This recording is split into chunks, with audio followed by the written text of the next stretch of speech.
Item ಯಾವುದೇ ಇರಲಿ try ಮಾಡಿ ಆಚಿ ಚಿಕನ್ ಮಸಾಲಾ. ಸದ್ಯಕ್ಕೆ ಈ ಕ್ಷಣದ ಬಿಗ್ ಅಪ್ಡೇಟ್ ಅಥವಾ ಎಕ್ಸ್ಕ್ಲೂಸಿವ್ ಕುತೂಹಲಕಾರಿಯಾದಂತ ಸಂಗತಿ ಅಂದ್ರೆ 3 ವರ್ಷ ಆದ್ರೂ ಕೂಡ ರಾಜ್ಯ ಕಾಂಗ್ರೆಸ್ ನಲ್ಲಿ ಇನ್ನೂ ಮುಗಿತಾ ಇಲ್ಲ ಕುರ್ಚಿಯ ಫೈಟ್.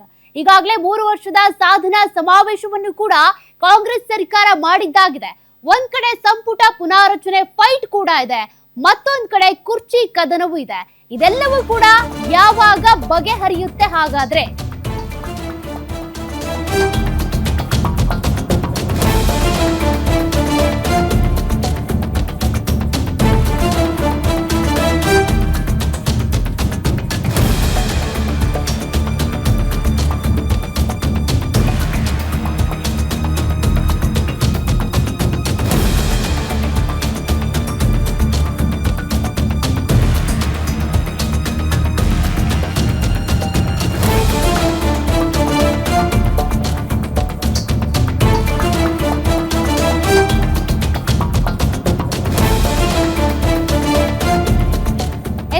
ಹೈಕಮಾಂಡ್ ನಾಯಕರನ್ನ ಭೇಟಿ ಮಾಡಬೇಕು ಅಂತ ಸಿದ್ದರಾಮಯ್ಯನವರು ತುದಿಗಾಲಲ್ಲಿ ನಿಂತಿದ್ದಾರೆ.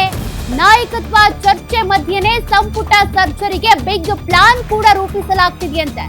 ಇಲಾಖೆ ಕೆಲಸದಲ್ಲಿ ಯಾವ ಸಚಿವರು ಬೆಸ್ಟ್, ಯಾರು ವರ್ಸ್ಟ್ ಆಗಿ ಕೆಲಸ ಮಾಡಿದ್ದಾರೆ, ಇನ್ನು ಹೈಕಮಾಂಡ್ ಮುಂದಿಡೋದಕ್ಕೆ ರೆಡಿ ಆಗ್ತಾ ಇದೆ ಸಚಿವರ ರಿಪೋರ್ಟ್ ಕಾರ್ಡ್. ಹೈಕಮಾಂಡ್ ಭೇಟಿಗೆ ತುದಿಗಾಲಲ್ಲಿ ಸಿದ್ದರಾಮಯ್ಯನವರು ನಿಂತಿರೋದು ಕಾರಣ ಯಾರ ವರ್ಕ್ ಹೇಗಿತ್ತು ಅನ್ನೋದರ ವರ್ಕ್ ರಿಪೋರ್ಟ್. ಹಾಗಾದ್ರೆ ಯಾರಿಗೆ ಒಲಿಯಲಿದೆ ಲಕ್, ಯಾರಿಗೆ ಶಾಕ್ ಕಾದಿದೆ? ಸಚಿವ ಸಂಪುಟಕ್ಕೆ ಇನ್ ಆಗೋದ್ಯಾರು, ಸಚಿವ ಸಂಪುಟದಿಂದ ಔಟ್ ಆಗೋದ್ಯಾರು? ಗ್ಯಾರಂಟಿ ನ್ಯೂಸ್ ನಲ್ಲಿ ಬಿಗ್ ಎಕ್ಸ್ಕ್ಲೂಸಿವ್ ಸಂಪುಟ ಸರ್ಜರಿಯ ಎಕ್ಸ್ಕ್ಲೂಸಿವ್ ಸುದ್ದಿ ಇದು. ಹಾಗಾದ್ರೆ ನಾಯಕತ್ವದಲ್ಲಿ ಬದಲಾವಣೆ ಆಗದೆ ಇದ್ರೂ ಕೂಡ ಸಚಿವ ಸಂಪುಟ ಪುನಾರಚನೆಗೆ ಸಂಬಂಧಪಟ್ಟಂತೆ ಬಿಗ್ ಅಪ್ಡೇಟ್ ಇದು. ಏನಾಗಬಹುದು ಅಂತ ಅದರಲ್ಲಿ ಪ್ರಮುಖವಾಗಿ ಸಿದ್ದರಾಮಯ್ಯನವರು ಸಚಿವರ ರಿಪೋರ್ಟ್ ಕಾರ್ಡ್ ಅನ್ನ ಹೈಕಮಾಂಡ್ ನಾಯಕರಿಗೆ ತಲುಪಿಸೋದಕ್ಕೆ ಅಂತ ಪ್ರಯತ್ನಿಸ್ತಾ ಇದ್ದಾರಂತೆ. ಹಾಗಾಗಿನೇ ಹೈಕಮಾಂಡ್ ನಾಯಕರ ಭೇಟಿಗೆ ಅಂತ ಕಾಯ್ತಾ ಇದ್ದಾರೆ.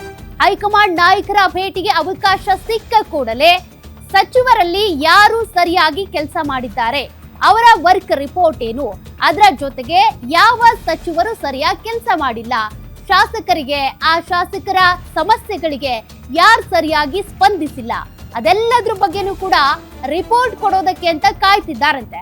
ಹಾಗಾದ್ರೆ ಹೊಸದಾಗಿ ಯಾರಿಗೆ ಸಚಿವ ಸ್ಥಾನ ಸಿಗಬಹುದು, ಯಾರು ಸಚಿವ ಸ್ಥಾನವನ್ನ ಕಳ್ಕೊಳ್ಬಹುದು, ಯಾರಿಗೆ ಕೊಟ್ಕೊಡ್ಲಾಗುತ್ತೆ, ಇದ್ರ ಬಗ್ಗೆ ಸಾಕಷ್ಟು ಕುತೂಹಲ ಇದ್ದೇ ಇದೆ. ಯಾರು ಸರಿಯಾಗಿ ಕೆಲಸ ಮಾಡಿಲ್ವೋ ಅವ್ರಿಗೆ ಆತಂಕ ಕೂಡ ಇದೆ. ಇನ್ನು ಹೈಕಮಾಂಡ್ ಭೇಟಿಗೆ ಸಿಎಂ ಸಿದ್ದರಾಮಯ್ಯ ಕಸರತ್ತು ಮಾಡ್ತಿದ್ದಾರೆ. ಸಂಪುಟ ಪುನರ್ರಚನೆಗೆ ಕೌಂಟ್ ಡೌನ್ ಸ್ಟಾರ್ಟ್ ಆಗಿದೆ.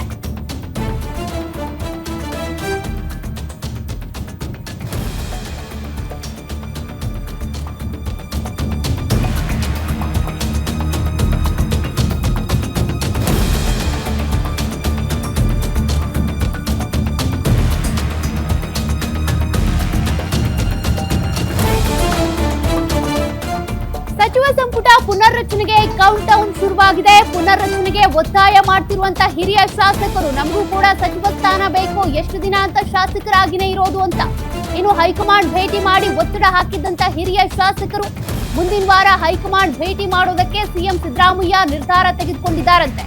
ಸಂಪುಟ ಪುನರ್ರಚನೆಗೆ ಅವಕಾಶ ಕೇಳಲಿರುವಂತ ಸಿದ್ದರಾಮಯ್ಯನವರು ಹೈಕಮಾಂಡ್ ಭೇಟಿಗೂ ಮುನ್ನ ಸಚಿವರ ಪ್ರೋಗ್ರೆಸ್ ಕಾರ್ಡ್ ಕೂಡ ಬೇಕಲ್ಲ, ಹಾಗಾಗಿ ಕಾಯ್ತಿದ್ದಾರೆ.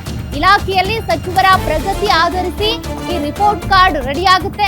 ರಿಪೋರ್ಟ್ ಕಾರ್ಡ್ ನಲ್ಲಿ ಪಾಸ್ ಆದ್ರೆ ಸೇಫ್, ಇಲ್ಲ ಅಂತ ಅಂದ್ರೆ ಸಚಿವ ಸ್ಥಾನಕ್ಕೆ ಕೊಡ್ಲಾಗುತ್ತೆ.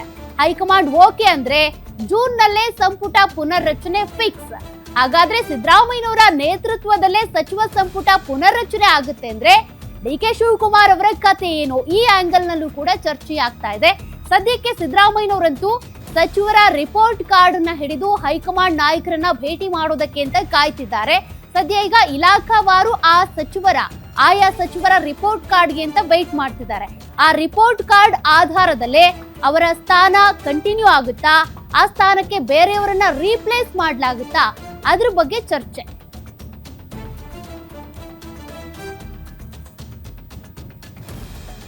ಮತ್ತಷ್ಟು ಡೀಟೇಲ್ಸ್ ಕೊಡ್ತಾರೆ ನಮ್ಮ political bureau head Maruti Pavagada. Maruti, ಈಗ ಸಾಕಷ್ಟು ಚರ್ಚೆ ಆಗ್ತಿರುವಂತ ವಿಚಾರ ಏನಪ್ಪಾ ಅಂದ್ರೆ ಸಚಿವ ಸಂಪುಟ ಪುನರ್ ರಚನೆ ಆಗುತ್ತಾ ಅಂತ. ಈಗ ಆಗ್ತಿರುವಂತ ಮತ್ತೊಂದು ಚರ್ಚೆ ಅಂದ್ರೆ ರಚನೆ ಆದ್ರೂ ಕೂಡ ಯಾರು ಸಂಪುಟದಿಂದ ಔಟ್ ಆಗ್ತಾರೆ, ಸಂಪುಟಕ್ಕೆ ಇನ್ ಆಗುವಂತವ್ರು ಯಾರು ಅಂತ. ಹೈಕಮಾಂಡ್ ನಾಯಕರ ಭೇಟಿಗೆ ಸಿದ್ದರಾಮಯ್ಯನವರಿಗೆ ಅವಕಾಶ ಸಿಕ್ಕಿದ್ಯಾ, ಸಿಗುತ್ತಾ, ಏನ್ ಡೀಟೇಲ್ಸ್ ಇದೆ? ಓಕೆ, ಕಳೆದ 6 ತಿಂಗಳಿಂದ ಅಂದ್ರೆ 2025 ನವೆಂಬರ್ ತಿಂಗಳಿಂದಲೂ ಕೂಡ ರಾಜ್ಯದಲ್ಲಿ ನಾಯಕತ್ವ ಬದಲಾವಣೆ ವಿಚಾರಕ್ಕೆ ಸಂಬಂಧಪಟ್ಟಂತೆ ಪ್ರತಿ ದಿನವೂ ಕೂಡ ಚರ್ಚೆ ಆಗ್ತಾ ಇದೆ. ಒಂದು ಬಣ ಸಿದ್ದರಾಮಯ್ಯ ಅವರ ಬಣ, ಸಿದ್ದರಾಮಯ್ಯ ಅವರೇ ಪೂರ್ಣಾವಧಿ ಸಿಎಂ ಅನ್ನುವಂಥದ್ದನ್ನ ಹೇಳ್ತಾ ಇದ್ದಾರೆ. ಮತ್ತೊಂದ್ ಕಡೆ ಡಿಸಿಎಂ ಡಿ.ಕೆ. ಶಿವಕುಮಾರ್ ಸೇರಿದಂತೆ ಹಲವು ಸಿಎಂ ರೇಸ್ ಅಲ್ಲಿರುವಂತಹ ಹಲವು ನಾಯಕರುಗಳು ಕಾಂಗ್ರೆಸ್ ಹೈಕಮಾಂಡ್ ಯಾವುದೇ ಕ್ಷಣದಲ್ಲೂ ಕೂಡ ನಾಯಕತ್ವ ಬದಲಾವಣೆ ಮಾಡಬಹುದು ಅನ್ನುವಂತಹ ಒಂದು ಚರ್ಚೆಯನ್ನ ಆರಂಭ ಮಾಡಿದ್ದಾರೆ. ಈ ನಡುವೆ ಸಿದ್ದರಾಮಯ್ಯ ಅವರು ಈಗಾಗಲೇ 3 ವರ್ಷ ಕಂಪ್ಲೀಟ್ ಮಾಡಿರುವಂತದ್ದು. ಇವತ್ತಿಗೆ ಸಿದ್ದರಾಮಯ್ಯ ಅವರ ಸರ್ಕಾರಕ್ಕೆ, ಸಿದ್ದರಾಮಯ್ಯ ಅವರ ನೇತೃತ್ವದ ಕಾಂಗ್ರೆಸ್ ಸರ್ಕಾರಕ್ಕೆ ರಾಜ್ಯದಲ್ಲಿ ಅಧಿಕಾರಕ್ಕೆ ಬಂದು 3 ವರ್ಷ ಕಂಪ್ಲೀಟ್ ಆಗಿದೆ. ಹೀಗಾಗಿ ಹಿರಿಯ ಶಾಸಕರು ಇವತ್ತು ನಿನ್ನೆಯಿಂದಲ್ಲ, ಕಳೆದ 6-7 ತಿಂಗಳಿಂದಲೂ ಕೂಡ ರಾಜ್ಯ ಸಚಿವ ಸಂಪುಟ ಪುನರ್ರಚನೆ ಆಗ್ಬೇಕು, ನಮಗೂ ಕೂಡ ಅವಕಾಶ ಸಿಗಬೇಕು ಅನ್ನುವಂತ ಒಂದು ಒತ್ತಾಯವನ್ನ ಸಿದ್ದರಾಮಯ್ಯ ಅವರ ಮೇಲೂ ಹಾಕಿದ್ರು. ಅದೇ ರೀತಿ ಡಿ.ಕೆ. ಶಿವಕುಮಾರ್ ಅವರ ಮೇಲೂ ಕೂಡ ಹಾಕಿದ್ರು. ಜೊತೆಗೆ ಎಐಸಿಸಿ ಅಧ್ಯಕ್ಷರಾಗಿರುವಂತಹ ಮಲ್ಲಿಕಾರ್ಜುನ್ ಖರ್ಗೆ ಸೇರಿದಂತೆ ಸುರ್ಜೇವಾಲಾ, ವೇಣುಗೋಪಾಲ್ ಅವರ ಮೇಲೂ ಕೂಡ ಈ ಒತ್ತಡವನ್ನ ತಂದಿದ್ರು. ಅದರಲ್ಲೂ ಕಳೆದ 2 ತಿಂಗಳಿಂದಲೂ ಕೂಡ ಪದೇ ಪದೇ ಕಾಂಗ್ರೆಸ್ ಹೈಕಮಾಂಡ್ ಅಂಗಳಕ್ಕೆ ಹೋಗ್ತಾ ಇರುವಂತದ್ದು. ಒಬ್ಬಿಬ್ರು ಹೋಗ್ತಾ ಇಲ್ಲ, 25, 26 ಜನ, 27 ಜನ, 30 ಜನ ಈ ರೀತಿಯಾಗಿ ಹೋಗಿ ಒತ್ತಡ ತರುವಂತ ಒಂದು ಕೆಲಸವನ್ನು ಮಾಡ್ತಾ ಇದ್ದಾರೆ. ಮೊನ್ನೆ ಕಳೆದ 15 ದಿನಗಳ ಹಿಂದೆ ಅಶೋಕ್ ಪಟ್ಟಣ ಟಿ.ಬಿ. ಜಯಚಂದ್ರ ನೇತೃತ್ವದಲ್ಲಿ ಹೋದಂತಹ ಹಲವು ಹಿರಿಯ ಶಾಸಕರು ಇದೇ ಒತ್ತಡವನ್ನು ಹಾಕಿದ್ರು. ಹೀಗಾಗಿ 3 ವರ್ಷಗಳು ಆದ ಬಳಿಕ ಸಂಪುಟ ಪುನರ್ರಚನೆ ಆಗುತ್ತೋ ಇಲ್ಲ ನಾಯಕತ್ವ ಬದಲಾವಣೆ ಆಗುತ್ತೋ ಅನ್ನುವಂತ ಒಂದು ಕ್ಲಾರಿಟಿಯನ್ನ ಕಾಂಗ್ರೆಸ್ ಹೈಕಮಾಂಡ್ ತೆಗೆದುಕೊಳ್ಳುತ್ತೆ ಅನ್ನುವಂಥದ್ದನ್ನ ಹೇಳಿದ್ರು. ಈಗ ನಿನ್ನೆ ಸಿದ್ದರಾಮಯ್ಯ ಅವರು 3 ವರ್ಷ ಕಂಪ್ಲೀಟ್ ಮಾಡಿರುವಂತ ಒಂದು ಸಮಾವೇಶವನ್ನು ಕೂಡ ಮಾಡಿದ್ದಾರೆ.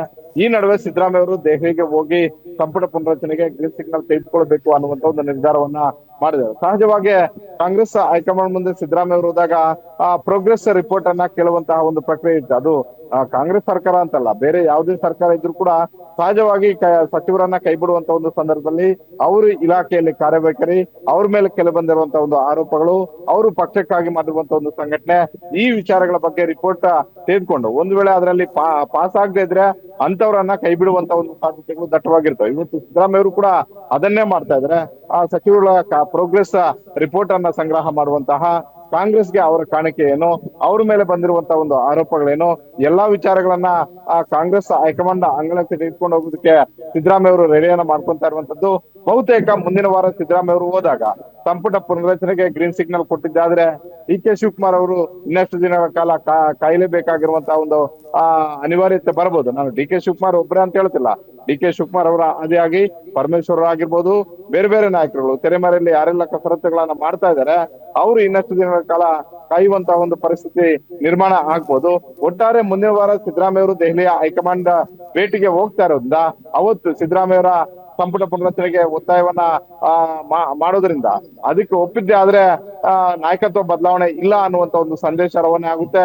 ಇಲ್ಲ, ಸಿದ್ದರಾಮಯ್ಯ ಅವರು ಹೋದ ದಾರಿಗೆ ಸುಂಕವಿಲ್ಲ ಅನ್ನುವಂತ ಒಂದು ರೀತಿಯಲ್ಲಿ ಬೆಂಗಳೂರಿಗೆ ವಾಪಸ್ ಬಂದಿದ್ದಾದ್ರೆ ಬಹುತೇಕ ನಾಯಕತ್ವ ವಿಚಾರಕ್ಕೆ ಸಂಬಂಧಪಟ್ಟಂತೆ ರಾಹುಲ್ ಗಾಂಧಿ ಮತ್ತೆ ಸೋನಿಯಾ ಗಾಂಧಿ ಅವರು ಅಂತಿಮವಾದಂತಹ ಒಂದು ನಿರ್ಧಾರವನ್ನ ತೆಗೆದುಕೊಳ್ಬಹುದು.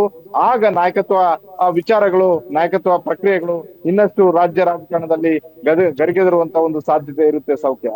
Okay, thank you Maruti ಡೀಟೇಲ್ಸ್ಗೆ.